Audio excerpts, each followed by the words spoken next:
നല്ല ആരോഗ്യം നല്ല നിലയിൽ സൂക്ഷിക്കുന്നതിന് ആഹാരത്തിൻ്റെ പ്രാധാന്യത്തെക്കുറിച്ച് ധാരാളം സംസാരിക്കാറുണ്ട്. ഒരുപാട് ബോധവൽക്കരണ പരിപാടികളിൽ ഇക്കാര്യം ഡോക്ടർമാർ ഊന്നി പറയാറുണ്ട്. അതിൽ എടുത്തു പറയേണ്ട ഒരു കാര്യം ഉപ്പിൻ്റേതാണ്.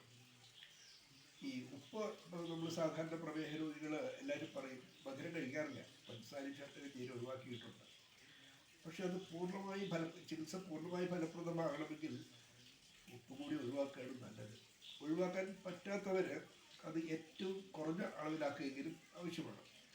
നമ്മൾ അതിനാദ്യം ചെയ്യാവുന്നത് നമ്മുടെ ഈ ഡൈനിങ് ടേബിളിൽ ഉപ്പിൻ്റെ പാത്രം വെക്കാതിരിക്കുക എന്നുള്ളതാണ്. കാരണം അത്രമാത്രം അപകടകാരിയാണ് ഈ സാധനം.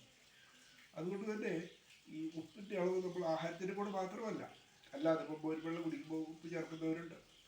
ഈ ഉണക്കമീൻ ധാരാളം ഉപ്പ് വരുന്നുണ്ട്. ഈ പച്ചമോര് കഴിക്കുമ്പോൾ തൈര് കഴിക്കുമ്പോൾ അതിൻ്റെ കൂടെ ഉപ്പ് ചേർക്കാറുണ്ട്. അച്ചാറും പപ്പടത്തിൽ ഉപ്പ് ധാരാളമുണ്ട്. ബേക്കറിയിൽ സോഡിയം ധാരാളമുണ്ട്, ബേക്കറി വസ്തുക്കളിൽ. അപ്പോൾ ഈ പച്ചമോര് കഴിക്കുമ്പോൾ തൈര് കഴിക്കുമ്പോൾ അത് കഴിക്കാം, പക്ഷെ ഉപ്പ് ചേർക്കാതെ കഴിച്ചാൽ മതി. അതാണ് ഇത് ശ്രദ്ധിക്കേണ്ടത്. പിന്നെ ബേക്കറി പൂർണ്ണമായും നമ്മൾ ഒഴിവാക്കിയിരിക്കണം. അതുപോലെ ഉണക്കമീൻ പൂർണ്ണമായും ഒഴിവാക്കിയിരിക്കണം. അപ്പോൾ അതിൽ അച്ചാറും പപ്പടം, ഈ വല്ലക്കൂടെ ഒരു പപ്പടം കഴിച്ചു, അതൊരു പ്രശ്നമല്ല. പക്ഷേ സ്ഥിരമായി 2-3 പപ്പടം കഴിക്കുന്നത് ഒരു പ്രശ്നമാണ്. അപ്പോൾ നമ്മൾ ഉപ്പിൻ്റെ അളവ് ഈ കൂടുതൽ ആളുകൾ കഴിക്കുമ്പോൾ നമ്മളത് അറിയുന്നില്ല. ക്രമേണ രക്തസമ്മർദ്ദം ഉയരാനുള്ള സാധ്യത കൂടും.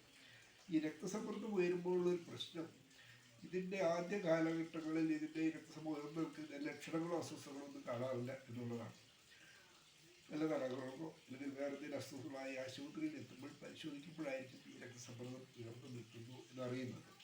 പിന്നെ പ്രശ്നങ്ങളായി മരുന്ന് കഴിക്കലായി സ്ഥിരമായി പരിശോധനകളായി ഇങ്ങനെ പോകുന്ന കാര്യങ്ങളാണ്. അപ്പോൾ ഇതിന് ഏറ്റവും പ്രധാനമായി നമ്മൾ ഈ തുടക്കം തൊട്ട് തന്നെ ഈ ഉപ്പിൻ്റെ അളവ് ഒന്ന് നിയന്ത്രിക്കുക, അല്ലെങ്കിൽ അത് ഏറ്റവും കുറഞ്ഞ അളവിലാക്കുക എന്നുള്ളത് വളരെ പ്രധാനപ്പെട്ടതാണ്. അതിൻ്റെ പ്രശ്നം എന്താണെന്ന് വെച്ചാൽ, ഈ രക്തസമ്മർദ്ദം ഉയർന്നു പോയാൽ ഈ പല കേസുകളിലും ഹൃദയാഘാതവും പക്ഷാഘാതവും സംഭവിക്കുന്ന ഇത്തരം അശ്രദ്ധമായി ഈ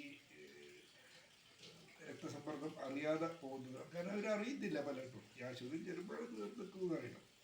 അപ്പം അങ്ങനെ സംഭവിക്കാതിരിക്കാൻ നമുക്ക് ലളിതമായി ഏറ്റവും പ്രധാനമായും ഈ ചെയ്യാൻ കഴിയുന്നത് നമുക്ക് അതിന് വേണ്ടിയിട്ടല്ലേ ചെയ്യാൻ കഴിയുന്നതിനും ഉപ്പ് പരമാവധി കുറഞ്ഞ അളവിലാക്കുക.